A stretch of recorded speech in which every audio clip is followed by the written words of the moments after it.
The badge is in front of me right now, on the kitchen table, next to the recorder. It's a Forest Service shield, the old pattern, the kind they stopped issuing before most of the people in this story were born. The enamel is chipped along the top edge and someone has scratched a number into the back of it with a knife or a nail. The number is 4471. I have spent more hours than I want to admit trying to make that number belong to a person. It doesn't. It never did. There is no ranger, living or dead, who carried that badge in Greywater National Forest, and yet I have 7 statements in a folder beside it, taken from 7 different people in 7 different rooms over the course of 9 days, and every one of them describes the man who wore it. I'm not going to pretend I found the badge in some dramatic way. A woman mailed it to me.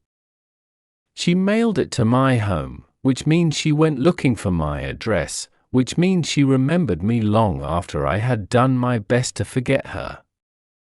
There was no letter with it. Just the badge in a padded envelope and a return address that turned out to be a self-storage facility 2 states away. I called the facility. The unit had been emptied. So now I have the badge, and I have the folder, and I have a recorder I bought specifically so I could say out loud the things I never wrote down, because I am getting to the age where I no longer trust that I'll be around to be asked.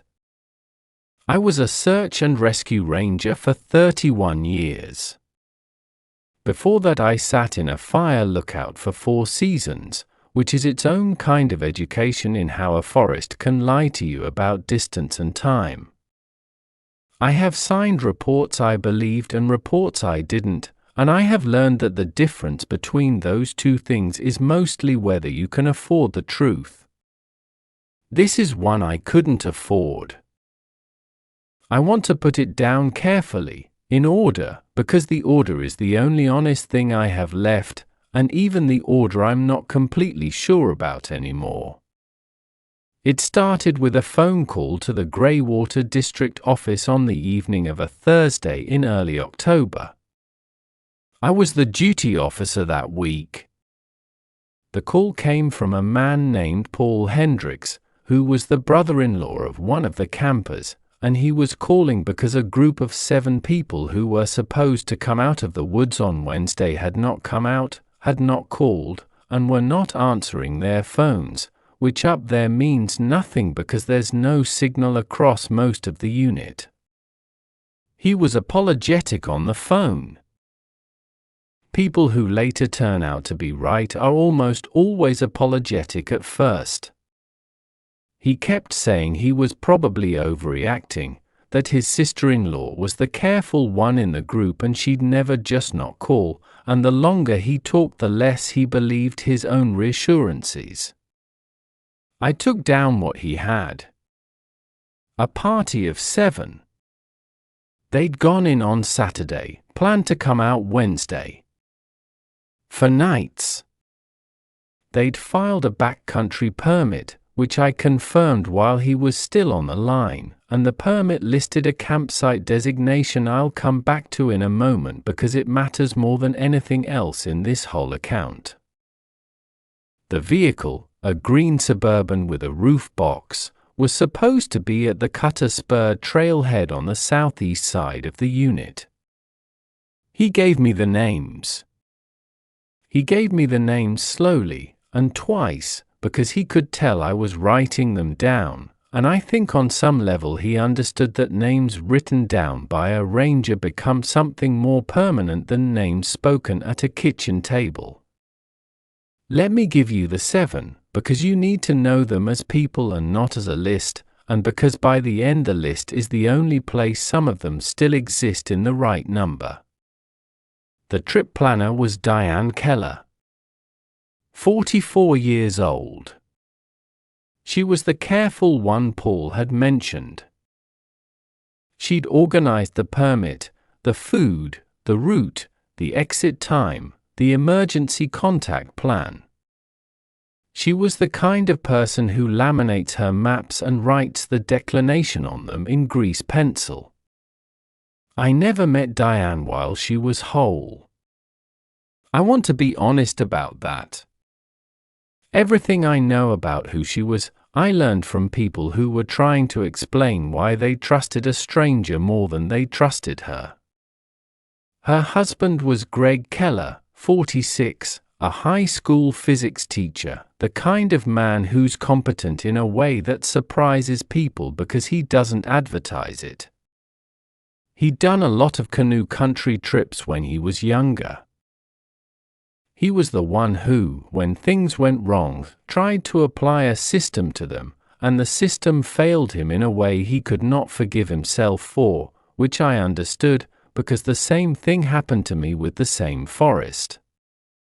Then there was Diane's younger sister, Carol Mendez, 39, who had recently separated from her husband and had come on the trip mostly to not be at home. She had the least wilderness experience of anyone in the group, and she knew it, and she'd spent the weeks before the trip in a low panic about it that nobody took seriously because Carol was anxious about most things. Her anxiety, it turned out, was the most accurate instrument any of them carried. Carol brought her son, Danny Mendez, who was 19 and at that age where a young man is physically an adult and emotionally still deciding what kind of one he's going to be. He'd been resistant to coming. He spent the first 2 days, by every account, sulking with a fishing rod at the edge of the lake. Danny is the one who did not come back. I'll say that now so you're not waiting for it. Danny Mendez is the missing camper. I'm not going to use his disappearance as a surprise at the end because his mother spent the rest of her life refusing to let him be a surprise, refusing to let him become a twist in somebody's story, and the least I can do is honor that. The remaining 3 were friends of the Kellers from their church and their neighborhood. Frank Osei, 51, a contractor, big and slow-moving and good with his hands, the one who fixed things. Lena Park, 33, a nurse, which mattered later in ways nobody could have predicted. And Walt Brennan, 62, retired, a former county surveyor, the one who knew how to read a landscape and trusted maps the way some men trust scripture. Walt is the one who, when it was over, would not let it go, and because he wouldn't let it go, I treated him as a problem to be managed instead of a witness to be believed. That's one of the things I have to say into this recorder before I'm done. The campsite on the permit was designated B7, in a part of the unit we informally called the Sawtooth Drainage, on the north shore of a lake the current maps don't name. The older survey sheets called it Vesper Lake. By the time of this case, the name had been scrubbed in one of the periodic map corrections the agency does, the same kind of correction that took other names off other sheets over the years, and the lake was just an unlabeled body of black water with a closed logging spur running down to its eastern end and a rusted seasonal gate across the spur about 3 miles up from the main road. There was an abandoned fire lookout on the ridge above the north shore, decommissioned long before my time, and an old patrol route that used to connect the lookout to the lake and from there north toward a station that no longer existed. None of that route was on current maps. I want to be precise about this. The campers filed a permit for a site that was real, on a lake whose name had been removed, served by a road that was gated and a trail that had been discontinued. That combination was not unusual in Greywater. Half the unit is geography the maps have given up on. What was unusual was the signature on the permit. I didn't notice it that first night. There was no reason to. The permit had been processed weeks earlier and filed, and when I pulled it to confirm the party, I was looking at names and dates, not signatures. It was 4 days later, when I had the permit out on the incident command table along with everything else, that one of the volunteers asked me who'd signed off on the backcountry authorization, because the signature didn't match any of the names he knew. The ranger signature on the permit was a man named E. Roy Talbot, badge 4471. I didn't know any E. Roy Talbot.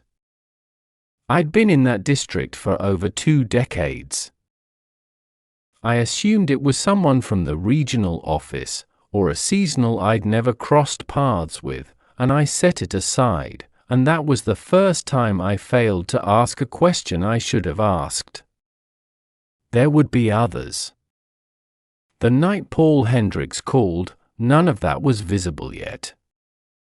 It was just an overdue party, 1 day late, which in that country is barely late at all. People misjudge a route, they take a weather day, they lose track of which day it is. I did what you do. I logged the report, I noted the trailhead and the vehicle description, and I called the county to ask a deputy to swing past Cutter Spur in the morning and confirm whether the green Suburban was still there. If the vehicle's gone, the party's probably just running late getting home. If the vehicle's there, you have something. The vehicle was there. The deputy called it in a little after 7 the next morning. Green Suburban, roof box, 2-day-old frost on the windshield that hadn't been disturbed, which told us nobody had touched it since at least Tuesday night. He could see camping gear in the back through the windows.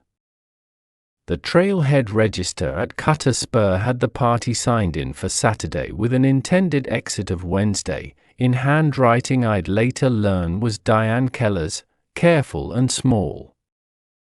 They had not signed out. That changed it from an overdue party note to an actual operation, and I started the machine that I'd started dozens of times. I want to walk through it the way it happened, because the procedure is what people don't understand about these cases. They think a search is a bunch of people walking through the woods calling a name. It is the opposite of that. It is a slow, deliberate, almost bureaucratic process of shrinking the size of the unknown, and the whole reason this case has stayed in my chest for so long is that the process worked, the numbers were sound, the procedure was clean, and it still produced an answer that was wrong in a way no procedure can catch. I established the point last seen as the trailhead, since that was the last confirmed location, and the last known point as the campsite at B7, since that was where they'd intended to be. I pulled the topos, the current set and, because it was Greywater and I knew better, the old survey sheets too. I marked Cutter Spur, the closed logging spur, the gate, the lake, the lookout. I set containment. That means you block the ways out. You put people or signs at the trailheads, the road junctions, the obvious exit corridors, so that if your subjects are mobile and trying to self-rescue, they walk into your net instead of out of your search area. We had a small net. Greywater is enormous and the road system around the Sawtooth drainage is thin, which is good for containment and bad for everything else, because it means once you're off the road there's nothing for miles in any direction. I requested a canine team from the regional resource list and got 2, a trailing dog and an air scent dog, with handlers I'd worked with before and trusted. I requested scent articles, which meant calling Paul Hendricks back and asking him to get into the campers' homes if he couldn't find unwashed clothing, the dirtier the better, sealed in paper bags, never plastic. I set up incident command in the equipment bay at the Cutter Spur Work Center, which was really just a pole barn with a wood stove and a long table, and I put a county map and a topo up on the wall and started a board with names, times, and assignments in grease pencil. By midday Friday, I had 2 hasty teams ready. A hasty team is a small, fast, lightly loaded group that moves quickly along the highest probability routes, not searching every inch but looking for obvious sign and, frankly, hoping to get lucky and find people walking out. I sent 1 hasty team up the Cutter Spur Trail toward the lake, which was the route the party would have taken in.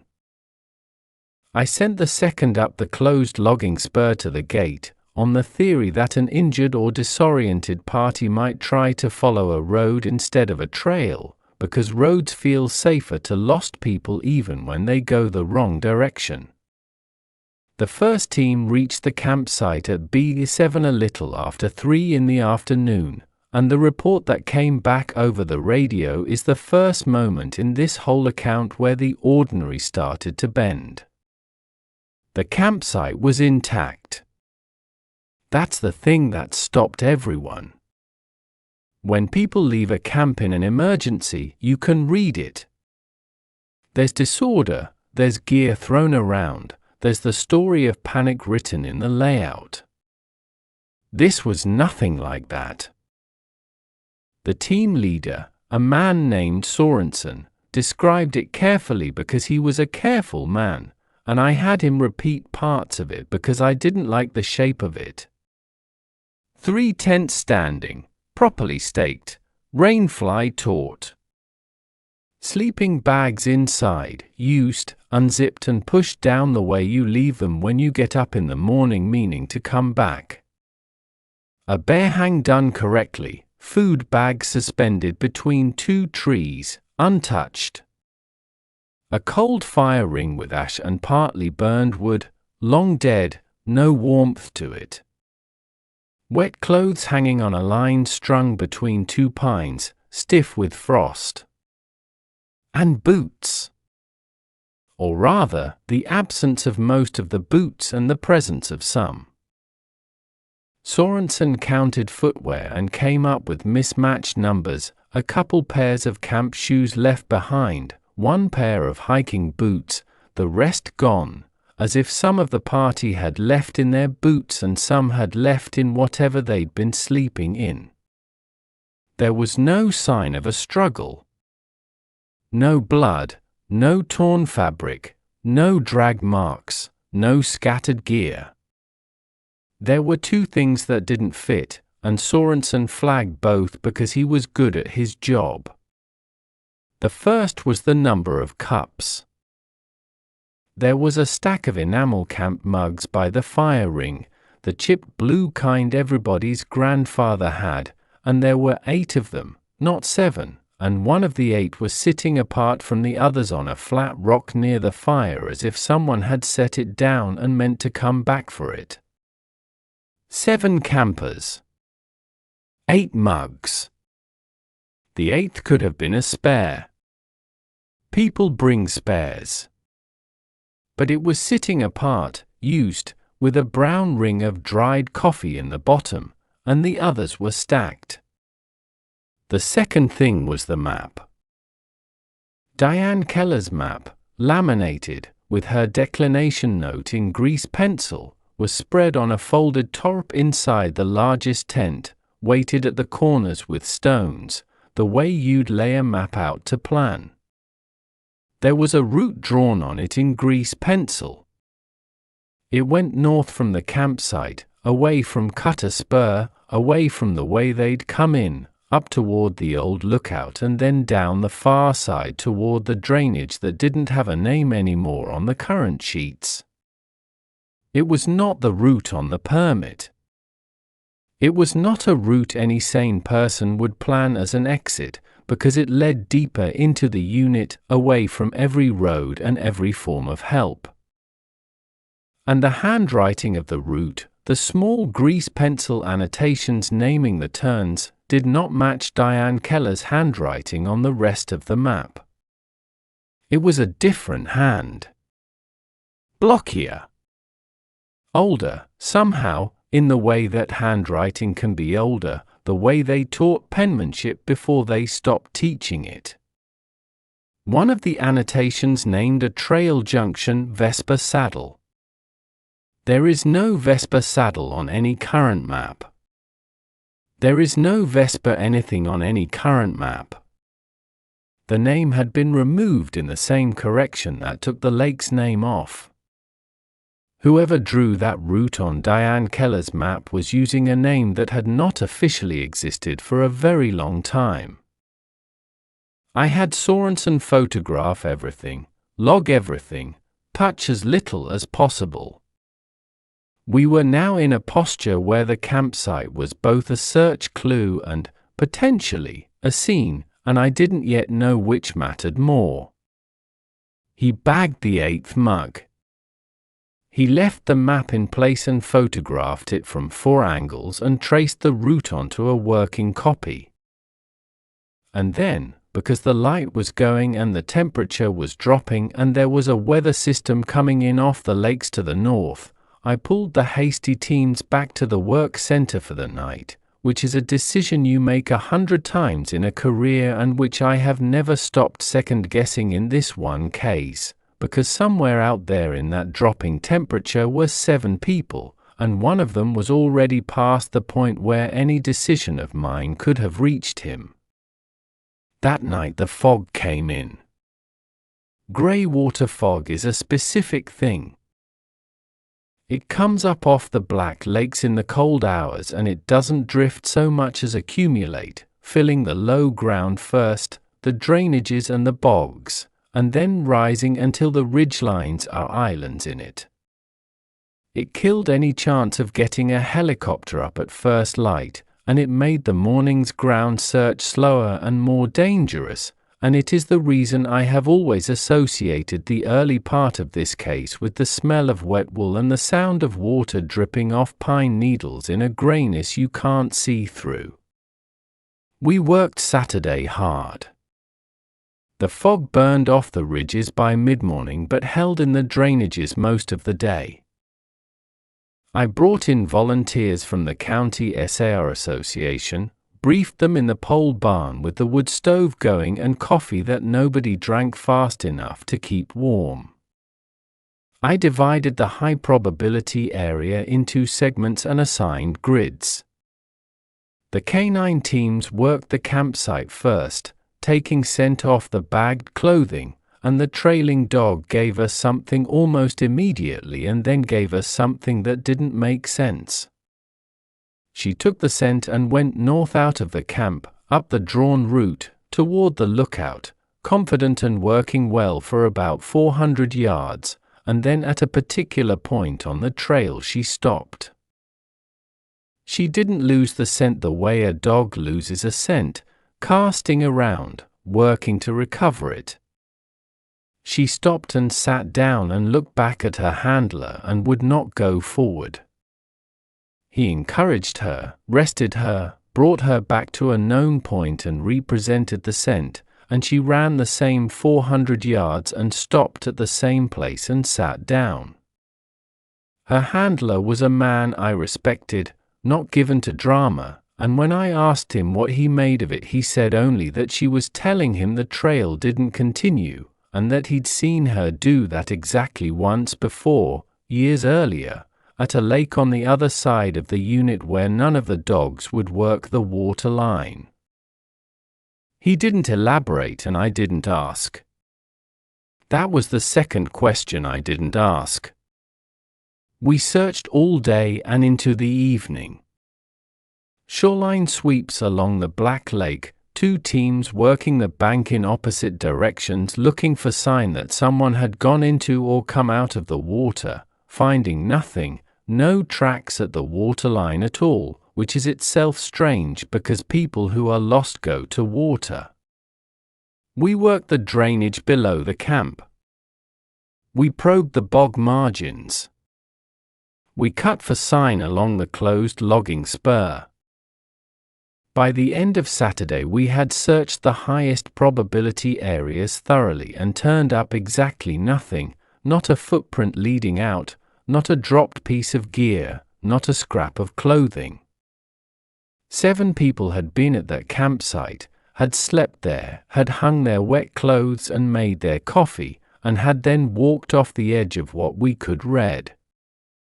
I held the operation overnight again and expanded the search area Sunday morning, pushing teams further north along the drawn route, past where the dog had stopped, up toward the old lookout. And it was Sunday, a little before noon, with the operation 3 full days old and the families gathered at a motel in the nearest town in that particular silence that families enter when they've stopped asking when and started waiting for weather, that the first camper came back. She didn't come back through our search area. That's the first thing that broke the geography. Lena Park, the nurse, walked into the maintenance yard of the county highway department in a town called Harmon, which is 11 miles southwest of the Cutter Spur trailhead by road and considerably more than that as a person would have to walk it, across 2 ridgelines and a river and a state highway, through country we had not been searching because there was no reasonable way for anyone from that campsite to be there. A highway department employee found her sitting on the bumper of a parked grader at 8 in the morning. She was in her camp clothes, a fleece and hiking pants, no pack, no boots, she was in wool socks, her boots gone, and she was severely dehydrated and hypothermic and had blistered, bleeding feet, and she was lucid in the specific way that badly exhausted people are lucid, very calm, very clear about some things and completely blank about others. The county got her to the regional hospital and called me, and I drove the hour and a half to be there when she was stable enough to talk, and I want to describe that drive because it's where I started believing things I would later help unbelieve. On the drive I was running the geography in my head, trying to construct any route by which Lena Park could have walked from BA7 to Harmon in 3 days, and I couldn't. Not because it was far, though it was far, but because it was the wrong direction across the wrong terrain, and there was a river in the way that was running high and cold that time of year, and she had no boots. People do extraordinary things in extremity. I'd seen it. But the more I worked the map the less it worked, and by the time I got to the hospital I had decided, the way you decide things to keep yourself functional, that she was confused about where she'd started, that maybe the party had split up and traveled much farther than anyone knew, and that the interviews would sort it out. I let the doctors clear her before I talked to her, and I talked to her alone, with a recorder and a paper form, and I asked open questions first the way you're trained to. Tell me what happened. Tell me whatever you remember, in whatever order. Don't worry about getting it right. And Lena Park, who was a nurse and therefore used to giving clear accounts under pressure, told me a story that I wrote down almost verbatim and that I have not been able to put down since. She remembered the first 2 days clearly. The hike in, the camp, the lake, Danny sulking with his fishing rod, Carol's anxiety, Diane organizing everyone, an ordinary trip. She remembered the 3rd night, which would have been Monday, and a sound that woke the camp. She was vague about the sound. She said it was like someone calling, far off, a voice that sounded like it was saying something but you couldn't make out the words, and that it came from the north, from up toward the ridge, and that several of them woke up and stood outside the tents in the cold listening to it. She said Diane wanted to call out an answer in case it was another party in trouble, and that was the last ordinary decision she remembered anyone making, because after that her account stops being a sequence and becomes a set of fragments, and the fragments are where the ranger is.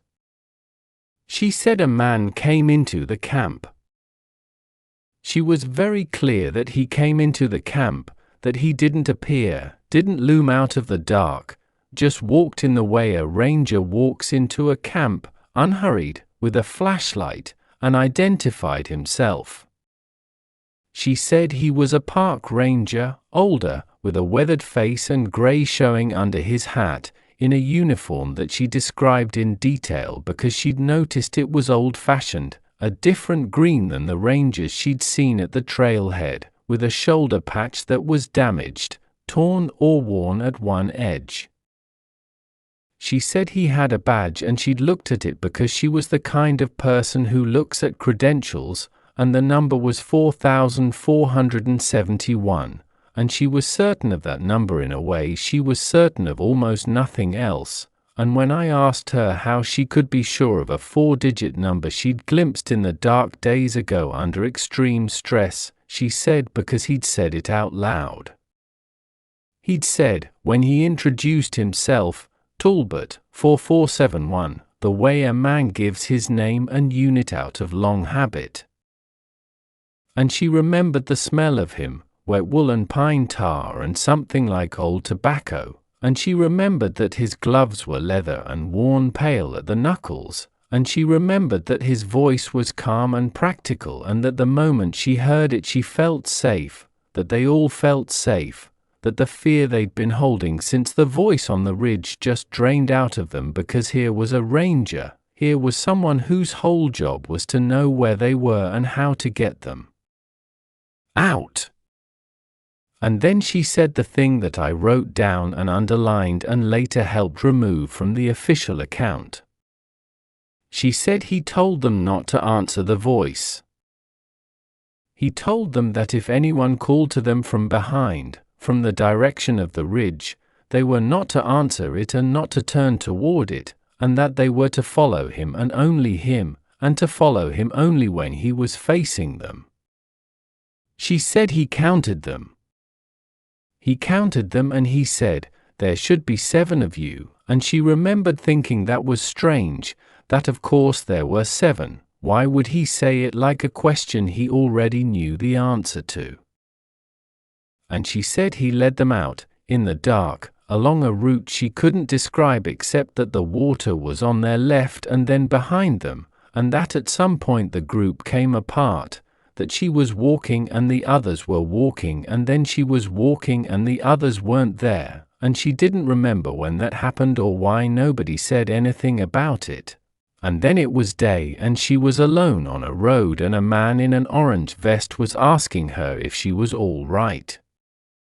I asked her about Danny.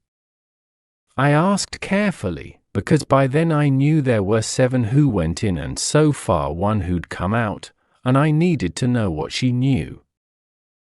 And Lena Park, who had been so calm, went still in a way that I've only seen in people who are deciding whether to tell you something true. And she said that at one point, early, when the ranger was leading them out, Danny had stopped. That Danny had said the badge was wrong. That Danny, who was 19 and resentful and had spent the trip not listening to a single adult, had looked at the ranger and said the number was wrong, that 4471 wasn't a real badge number, that he'd seen it on the permit and thought it was weird then, and that he wasn't going anywhere with a man who couldn't even fake a badge right. And she said the ranger didn't argue with him. He just looked at Danny and then he looked at the rest of them, and he said, then he stays in the part they mapped, and he kept walking, and they followed him because following him felt like the only safe thing in the world, and Danny didn't follow, and that was the last any of them saw of Danny Mendez. I want to be clear that at the time I did not believe a word of the ranger. I believed Lena Park believed it. I believed something had happened to these people on that ridge, something involving fear and cold and a long disordered flight through the dark, and that her mind had assembled a rescuer out of the materials her training and her exhaustion provided, because a frightened person's mind will build a ranger the way a thirsty person's mind builds water. What I believed was that the badge number was a detail she'd seen on the permit, and she had seen the permit, they all had, it was their permit, and that her mind had grafted it onto the figure. That was a clean explanation. It accounted for the number without requiring the man. I held on to that explanation for a long time, and I held on to it hardest when it started to fail, because by then I needed it. The second and third campers came back that same Sunday afternoon, together, and they came back wrong too. Frank O'Say, the contractor, and Walt Brennan, the surveyor, were found by a sheriff's deputy walking along a county road on the north side of the unit, near a bridge over the river, which is the opposite direction from Harmon, which means the party that supposedly stayed together long enough to be led out by one man had somehow dispersed across the entire compass. Frank and Walt were in better shape than Lena, less hypothermic, but dehydrated and exhausted and badly scratched, and Frank had a wrenched knee that had him limping. They'd been walking, they said, for what they thought was 2 days, though they'd come out only a day after Lena and could not have been walking nearly that long. Missing time. They both had it. They could not account for the hours, and the hours they thought they'd spent walking did not fit the calendar. I interviewed them separately, that evening and the next morning, and this is where the case became something I couldn't dismiss, because Frank O'Say and Walt Brennan had been found together, had been together when they came out, and so the contamination argument should have been strongest with them. They'd had every opportunity to compare notes, to reinforce each other, to converge on a shared story. And they didn't converge. They diverged, and the places where they diverged were as troubling as the places where they agreed. They agreed on the ranger. The name Talbot, the badge 4471, the old uniform, the damaged patch, the weathered face, the wet wool and pine tar smell, the calm voice, the instruction not to answer the voice from behind, the counting. Frank, who noticed physical things, remembered the man's hands, the worn leather gloves, and remembered that the ranger had checked his knee, had knelt down in the dark and put his hands on Frank's knee and done something to it, wrapped it or braced it. Frank wasn't sure, but the knee had held up for the whole walk out and then given out the moment he reached the road, as if whatever the ranger had done to it expired at the boundary of the search area. Walt, who noticed terrain and direction, remembered the route, and Walt's account of the route is the single most disturbing piece of testimony I took in 31 years, because Walt Brennan was a county surveyor and he described, from memory, walking a trail that used the old discontinued place names, Vesper Saddle, and a junction he called the Cedar Gate and a stretch he called the Long Carry. Names that have not been on a map since before Walt was working, names Walt insisted he had never heard before that night and could not have invented, and when I checked them against the oldest survey sheets I could find in the district archive, they were there. Every one of them. In the right relative positions.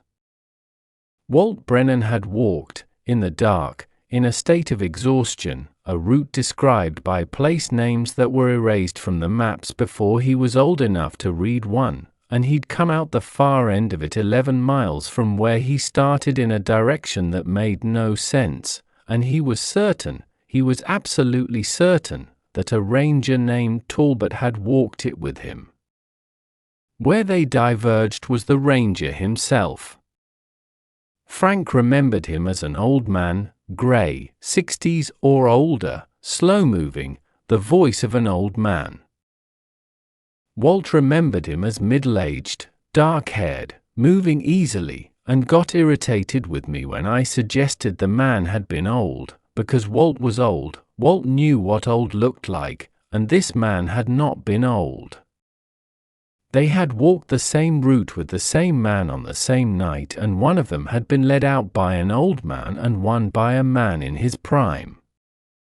Frank remembered the ranger talking the whole way, a steady stream of practical instruction: watch your footing here, the ground soft there, stay where I can see you. Walt remembered almost no talking at all, remembered a man who pointed and gestured and led mostly in silence and spoke only a handful of times. They agreed he'd warned them about a voice from behind. They disagreed about whether there'd been a second figure. Walt was sure, late in the walk, there'd been a second uniformed man, somewhere off to the side, paralleling them, and that the ranger leading them had told them not to look at him, not to trust him, that there was another one out there wearing the same uniform and they were to follow only the man in front of them. Frank had no memory of any second figure at all and looked at me strangely when I asked, as if I were the one introducing confusion. I did what the procedure says. I kept them isolated. I documented each account separately, I logged the agreements and the contradictions on the board, and I started, that Sunday night, to build the thing investigators build when testimony converges on a person, a description. I sat with a deputy who could draw, and we worked up a composite of the ranger from Lena's and Frank's and Walt's accounts, and it came out as a weathered man in an old-style flat-brimmed hat with a face that could have been 50 or 70, and I had no idea, looking at it, whether I was looking at a description of a man or a description of an idea three frightened people had agreed on. I told myself it was the second. That's what the convergence on shared details suggested. After all, the name, the number, the smell, the phrases. Those were exactly the kind of details that interview contamination produces, that suggestion and expectation and the human need to make sense of terror will manufacture and then install in multiple memories until they all match. It is a real phenomenon. I had seen it in other cases. It was the explanation that let me keep functioning, and I reached for it, and I will not pretend I reached for it reluctantly. The fourth and fifth campers came back on Monday. Greg Keller and his sister-in-law Carol Mendez were found, separately, within a few hours of each other, and their returns deepened both the geographic impossibility and the human horror of the thing. Greg walked out at the Cutter Spur trailhead, our own trailhead, the place they'd started, and he walked out from the wrong direction, from the north, down the trail, as if he'd been up at the lake the whole time, except we'd had teams all over that trail for 3 days and he had not been there, and he insisted he'd been walking for 2 days through country he couldn't recognize. And he came out at the one place in the entire unit where we were guaranteed to be standing. Carol Mendez was found by one of our own shoreline teams, sitting on a half-submerged dock on the south shore of the Black Lake, in dry clothing, after 2 days of intermittent rain, with the lake in front of her, and the team that found her said she was sitting very still and watching the water, and that when they approached she didn't look at them, she kept watching the water, and the first thing she said was not about herself. The first thing Carol Mendez said, to a search team that had just found her alive after 3 days, was, "Did Danny come back?" Carol was the worst of them, physically and otherwise. Hypothermic, dehydrated, her hand scratched raw, and underneath all of it a grief that hadn't finished arriving yet because some part of her was still hoping. She was Danny's mother. I have interviewed a lot of people on the worst day of their lives, and Carol Mendez's interview is one I did not finish in one sitting because she couldn't and I wouldn't make her. But over 2 days I got her account, and Carol, who had the least wilderness experience, who had been the most frightened person on the trip from the beginning, Carol remembered the ranger's face better than anyone. The anxious ones always remember the face. She remembered his eyes, which she said were kind, which she said were so kind that she trusted him completely and instantly, and she remembered his voice, and she remembered that he'd known things. He'd known her name before she gave it. He'd known that she was Danny's mother. He'd known, she said, that she was frightened of the water, which was true, which was a thing she'd told almost no one, and he'd told her specifically not to look at the lake, to keep her eyes on him and not on the water no matter what she heard, and she'd obeyed him because his voice was the only thing in the dark that wasn't trying to frighten her. And Carol remembered Danny. Carol's account of her son is the one I cannot get out of the recorder in my head. She said that when the ranger counted them and said there should be 7, Danny had laughed, the mean little laugh of a 19-year-old who's decided an adult is a fool, and had said the badge was fake. And she said the ranger had looked at Danny for a long moment and then had said something that Carol, who was right there, who was his mother, heard clearly and has had to live with. The ranger said, "I know. Tell them I did not find the last one." And then he turned and started walking, and they'd all followed except Danny, and Carol had tried to make Danny come, had grabbed his sleeve, and Danny had pulled away and said he was going back to the lake to wait for morning, that the rest of them were idiots following a man with a fake badge into the dark, and that he'd see them at the truck. And Carol had let go of his sleeve. That's the part she couldn't say without stopping. She let go of his sleeve because the ranger was walking away and the dark behind her was full of that voice calling, and her whole body needed to follow the man who felt like safety, and she chose the ranger over her son, and she walked out of those woods and her son did not. Tell them I did not find the last one. Carol said it. Walt didn't say it. Walt said the ranger had warned about a second figure. Lena said the ranger had said Danny stays in the part they mapped. Frank didn't remember Danny's refusal at all, remembered the group as smaller from the start, remembered following the ranger and never questioning the number.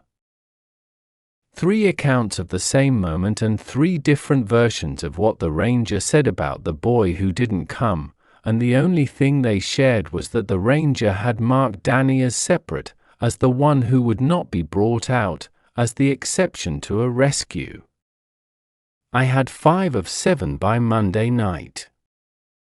Lena, Frank, Walt, Greg, Carol.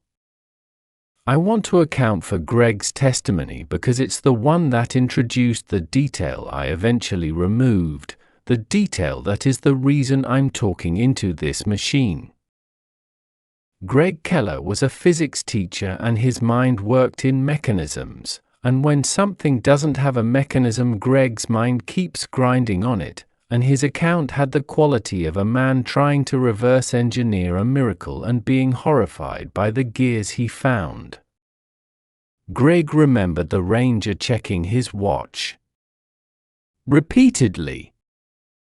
An old watch, Greg said, wound, not digital. And the ranger kept checking it as they walked, and at a certain point the ranger had stopped, looked at the watch, and said they had to hold where they were and wait, and they'd waited in the dark for what felt like an hour, and Greg had asked why, and the ranger had said, "We're early." They haven't finished mapping this part yet. And then after a while the ranger had checked the watch again and nodded and said they could go on. Greg told me that and then asked me, as a physics teacher asks a question he already dreads the answer to, what it meant for a part of the forest to not be finished being mapped, and I didn't have an answer, and I still don't. But that wasn't the detail I removed. The detail I removed came at the end of Greg's account, and I removed it because I could not file it, because there was no box on any form for it, because if I had put it in the report would have been rejected and rewritten by someone above me who would have asked harder questions than I wanted asked. Greg said that as they walked out near the end, when the sky was starting to grey toward dawn and the water was finally far behind them, he had looked back. The ranger had told them not to look back, had told them to follow only when he was facing them and never to look behind, and Greg, being a man who has to verify, had looked back. And he said that behind them, walking in their tracks, in single file, following the same route the ranger was leading them along, there had been more people than there should have been. He couldn't count them, it was dark, they were just shapes, but there were more shapes following than there were people in his group, and some of the shapes were wearing the old uniform, and one of them, near the back, had stopped when Greg looked, and had stood still, and Greg had the absolute certainty, the kind of certainty you can't argue a man out of, that the still shape at the back was watching him specifically, and that it was wearing a ranger's hat, and that it was not the ranger leading them out. Greg never told the others that.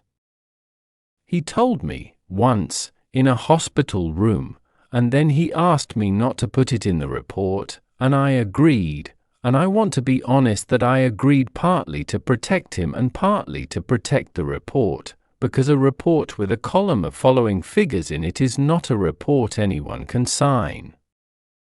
So now you understand the shape of what I was holding by Monday night. 5 survivors, returned from 5 locations that did not connect to each other or to the campsite by any route a person could walk in the time available. A unanimous ranger, name, badge, uniform, patch, smell, the warning about the voice behind, the counting, the kindness, overlaid with contradictions about his age and his speech and whether he was one man or two.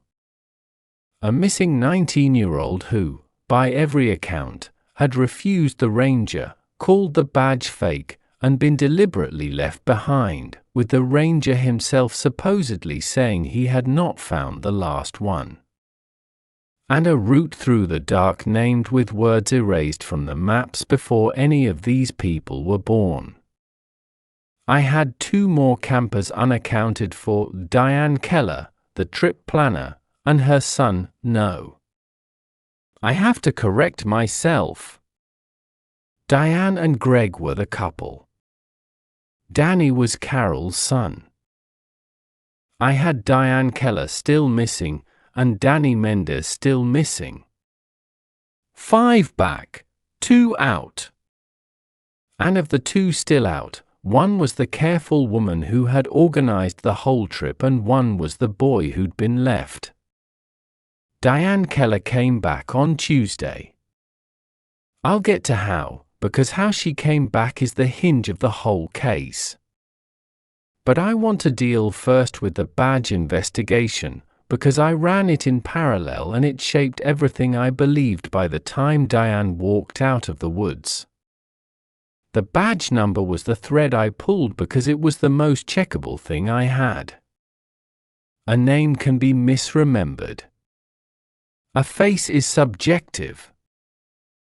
But a badge number is data, and data either matches a record or it doesn't, and I was confident, that first week, that 4,471 would resolve into either a real employee, which would mean we had an impersonator and a crime, or into nothing, which would mean the campers had confabulated it off the permit and we had a tragedy with a confused testimony. I expected one of those 2 clean outcomes. I got neither. I started with the active and retired personnel rosters, which in those days meant typed personnel cards in the district office and microfilm at the regional archive. There was no E. Roy Talbot on the active roster, the retired roster, or the seasonal rolls going back as far as the digitized records went, which was about 25 years. Badge 4471 was not assigned to any current or recently retired employee. That was the easy half of the answer, and it pointed toward confabulation, and for about a day I was comfortable. Then I pulled the older records, the pre-digital ones, because Greywater is an old unit and the archive in the basement of the regional office held boxes of personnel ledgers and station logs and payroll books going back decades, handwritten, and I went down there myself with a flashlight and a respirator because the place was thick with the particular dust of paper that's been sitting in the dark for 50 years, and I started working backward through the ledgers, and I found things that were worse than either clean answer. I found, in a payroll ledger from a period long before my time, no E. Roy Talbot. No Talbot of any kind on the payroll. But I found, in a separate station log from roughly the same era, a daily logbook from a ranger station that had been closed and demolished decades earlier, on the north side of the unit, near where the old patrol route would have terminated. I found a set of initials, ERT, appearing in the duty column on a scattering of days, the way a man initials a log to show he was on shift, and I found, in the margin of one page, in a different hand, the annotation Talbot, Relief, Vesper. Relief meant a relief ranger, someone covering a post temporarily. Vesper meant the lake whose name had been erased. So in one old logbook there were the initials of an ER. Talbot serving as a relief ranger at the lake the campers had been led away from, in handwriting that matched, as near as I could tell, the blocky grease pencil route drawn on Diane Keller's laminated map. And on the payroll for the same period, no such person. A man who showed up in a duty log and never in a paycheck. I want to be careful here because this is exactly the kind of thing that the mind, wanting a pattern, will overread. Old records are incomplete. Pages are missing. Names are misspelled, initials are ambiguous. Relief rangers from other districts sometimes worked without their paperwork ever reaching the home payroll. Every single anomaly I found had a mundane explanation available, and I reached for those explanations, and I want you to know that I reached for them honestly, not because I was a coward but because I was a professional, and the mundane explanation is almost always correct, and a man who chases the other kind doesn't last 31 years. The badge number, 4471, I eventually found in a maintenance code list from the same era. It was the inventory tag number for a piece of equipment, a generator or a pump, at the Old North Station. Not a badge number at all. An equipment tag. Which meant either the campers had somehow all confabulated an equipment tag number, which was absurd, or the man they described had been wearing a badge stamped with a number that was never a badge number, a number that belonged to a machine at a station that no longer existed, and I did not know what to do with that, so I wrote it down and I told no one, and I kept it in the part of the file that wasn't the file. There was a staff photograph, too. In one of the boxes there was an old framed photograph, the kind every station used to have, of the crew lined up in front of the station, a dozen men and 2 women in the old uniform, the same green Lena had described, the same flat-brimmed hats, and the back of the photograph had names written in pencil, and one of the names was Talbot. The pencil had faded, but it was legible, a row of names, and Talbot third from the left. I counted to third from the left and I looked at the face, and it was a weathered man, 50s or 60s, who looked like he could have been the composite the deputy had drawn, who looked like he could have been the man 5 frightened people described. But old photographs are like that, they look like everyone and no one, and a flat-brimmed hat shadows a face into anonymity. I took that photograph.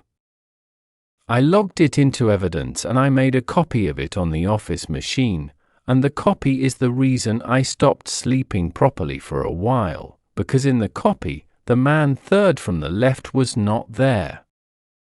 Not blurred, not faded. The other men were sharp. The space where the third man should have stood held the station wall behind him, clear and in focus, and the line of men had a gap in it that the eye wanted to close, and the penciled name on the back of the original still said Talbot, third from the left, and there was no third from the left. I made the copy 3 more times on 2 different machines. Same result. The original showed a man. Every copy showed a gap. I have the original in my drawer now, in an evidence envelope I was never supposed to take home, and I have not looked at it in a long time, because the last time I looked at it I was no longer certain the man in the original was as solid as he'd been when I logged it, and that is a thing I do not want to be right about.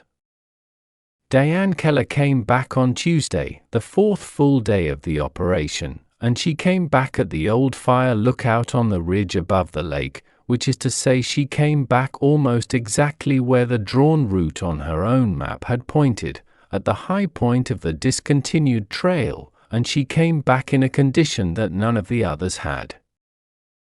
The others had come back exhausted and confused and frightened. Diane Keller came back calm.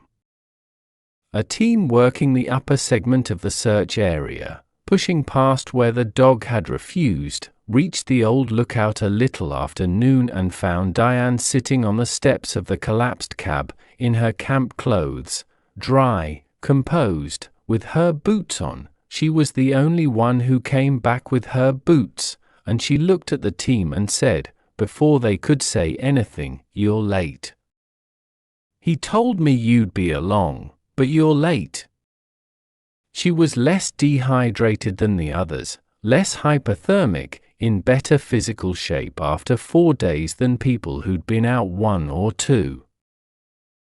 And her account, when I took it, was different in kind from all the others, because Diane Keller did not describe being rescued. She described staying. She said that on the 3rd night, when the voice woke the camp and the ranger came in, she had been the one talking to him, because she was the trip leader and that was her job, and that she'd asked him for his badge and his name out of habit and he'd given them, and that she'd had the same instinct of safety the others described but underneath it, because she was careful, because she laminated her maps, she'd also had a small cold flicker of doubt that she couldn't name. She said the ranger had drawn the route on her map himself, had taken her grease pencil and drawn it while explaining that the way they'd come in was no longer passable, that there'd been a slide, that they'd have to go out the north route, and she'd let him because he was a ranger and he knew the country. And she said that as the group formed up to follow him she had counted, the way she always counted her group, and she'd counted 7, and the ranger had counted 2 and said there should be 7, and they'd agreed there were 7, and they'd set out. And then Diane said the thing that made her account different. She said that somewhere along the route, she'd looked at the man leading them and she'd understood, all at once, with the cold flicker blooming into certainty, that he was not taking them out. That the route was not an exit. That the place names he was using were not on her map because they were not places anymore, and that a man using the names of places that weren't places anymore was not a man who was going to deliver them to a trailhead and a warm truck. And she said she'd stopped. And the ranger had stopped, and turned, and faced her, and she'd remembered her own husband telling her once, half joking, that you should never follow a guide who only lets you follow when he's facing you, and she'd said to the ranger, "You're not taking us out." And the ranger had said, and Diane recited this in the flat, calm voice she'd had since the lookout steps, the ranger had said, "I'm taking out the ones who'll go. You can come, or you can stay and keep him company. There should be 7. There's only ever 7. And Diane Keller had chosen to stay. She told me this without drama, as a decision she'd made and stood by. She said she couldn't leave Danny. She said she'd seen Danny refuse, and she'd seen Carol have to choose between her son and the ranger, and she'd watched Carol make the only choice a person in that grip could make, and Diane had decided that someone had to be the one who didn't make that choice, and she'd let the ranger lead the others away, and she'd turned and gone back along the route, back toward the lake, to find Danny. And she said she'd found him. That's what she told me, calmly, on the 4th day, sitting on the steps of a collapsed lookout. She said she'd found Danny down by the water, and that the two of them had spent, she couldn't say how long, time hadn't worked right, they'd spent some stretch of dark together by the lake, and that other people had come, out of the trees, in the old uniforms, quiet and unhurried, and that they hadn't been frightening exactly, they'd been like rangers at the end of a long shift, tired and methodical, and that they'd been counting. Going around the lake, counting. And that one of them had counted Diane and Danny and made a note, and that the ranger she'd refused had come back at dawn, the same man, and had looked at the two of them by the water and had said to Diane, not unkindly, "You're not on this one. You can still go." And Diane had asked, "What about Danny?" And the ranger had said, "He's already counted." And Diane had understood that to mean Danny couldn't go, that Danny was on the list and she wasn't, and she'd had to make the choice a second time, and the second time, with the dawn coming up and her sister somewhere out in the woods having lost her son, Diane had chosen to go. She'd left Danny by the water and followed the ranger up to the lookout, and the ranger had pointed at the steps and told her to wait, that her people would be along, and she'd waited, and we'd come. I asked Diane the question I had to ask. I asked her if Danny was alive. And Diane Keller looked at me with the calm that hadn't left her, and she said, "I don't know what he is now. He's counted. That's the only word for it. He's counted, and I'm not, and I don't know why I'm not, and I'm going to spend the rest of my life not knowing why I got to not be counted." She was right about that. She did. We searched for Danny Mendez for 11 more days. I ran that search by the book and then past the book, longer than the probability tables justified, longer than the budget justified, because I had a missing 19-year-old and 5 survivors and a 6th who'd come back saying she'd seen him alive by the lake, and you do not stop searching when you have that. We dragged the accessible parts of the lake. We searched the shoreline foot by foot. We searched the drainage, the bog, the route to the lookout and beyond it, north along the discontinued trail toward the demolished station. We brought the dogs back, and the trailing dog ran the route from the camp and stopped at the same 400 yards and sat down and would not go on, every time, and the air-scent dog worked the lake shore and gave her handler nothing, no alert, no interest, working a shoreline where a 19-year-old was supposed to have spent his last hours and finding less scent there than she'd find on bare rock. We found nothing of Danny. No body, no gear, no boot, no scrap. We found, near the waterline on the south shore, not far from where Carol had been sitting on the dock, a single piece of orange flagging tape tied around a low branch in a clove hitch, weathered, older than our operation, and none of my teams had placed it and none of them used a clove hitch as a matter of habit, and I logged it and photographed it, and I have thought about it for years because I have seen that not in other places in that forest, tied by no one I could ever name.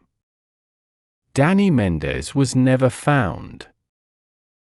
The case was eventually classified, in the language the agency uses, as a missing person presumed deceased, lost to exposure in difficult terrain, and that classification is not wrong, exactly.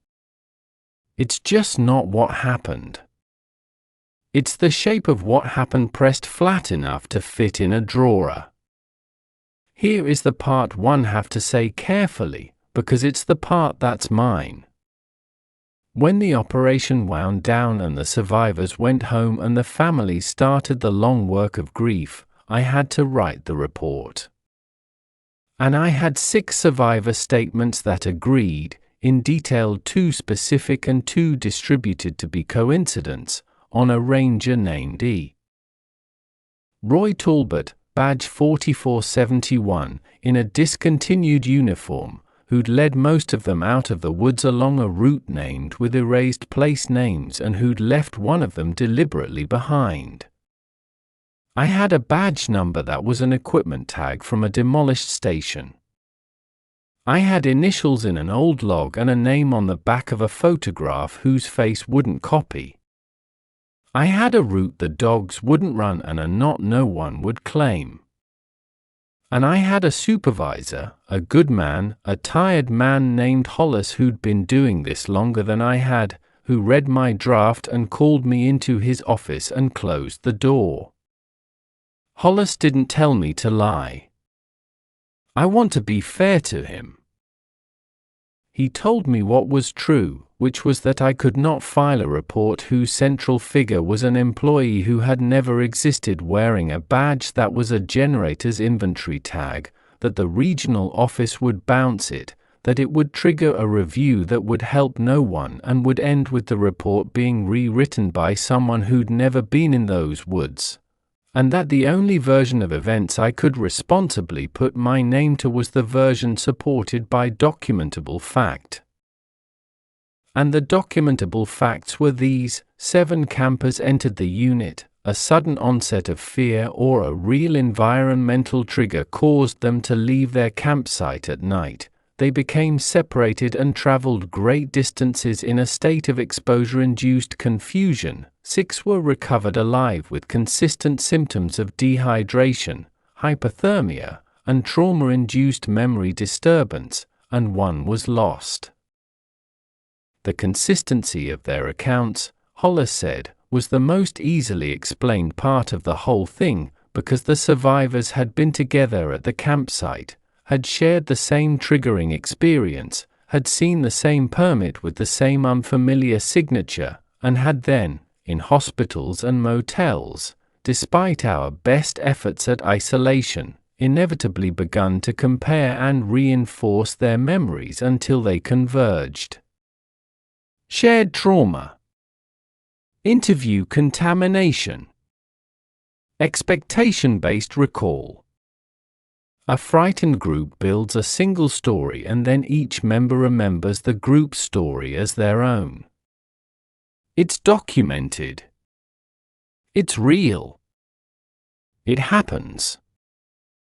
And I knew it was real, and I knew it happened, and I knew, sitting in Hollis's office with the fluorescent light buzzing and a cold cup of coffee going colder on his desk, that it was not what had happened here, because interview contamination does not produce 6 people independently reciting place names erased from the maps before they were born, does not produce a badge number that's a demolished station's equipment tag, does not produce a knot in flagging tape that predates the search, does not make a man vanish from a photographic copy. I knew all of that. And I signed the report anyway. I signed the version that said shared traumatic memory. I took the badge number out, or rather I put it in as a misremembered detail probably derived from the permit signature. I took out the place names or noted them as fragments possibly recalled from old maps the surveyor, Walt, might have seen in his career. I took out Greg's figures following in the dark. I took out the photograph entirely. I summarized the recorded interviews, and the original recordings were, in the way these things happen, eventually misplaced when the case files were moved from district to regional archive, and I did not fight to find them. I let the composite sketch be removed from the public file as unhelpful and potentially misleading. I made the report into something Hollis could send up and the region could close and the families could be given as an answer, and the answer was, your people got lost and scared, their minds played tricks on them, the one we couldn't find died of exposure, we're sorry. The reason I did it, the real reason, underneath the bureaucratic reasons that were all true and all sufficient, is that I needed the explanation as much as the agency did. Because the alternative was that something in that forest had walked into a campsite wearing the shape of the one thing those people would trust without question, a ranger, a uniform, a badge, a calm voice giving instructions, and had used that trust to walk 6 of them out and keep 1. And if that was true, then the uniform I'd worn for 31 years, the badge I'd carried, the authority I'd used 1,000 times to tell frightened people in the woods to trust me and follow me and not be afraid, all of that was a key that something out there had learned to copy. And I could not carry that and coup.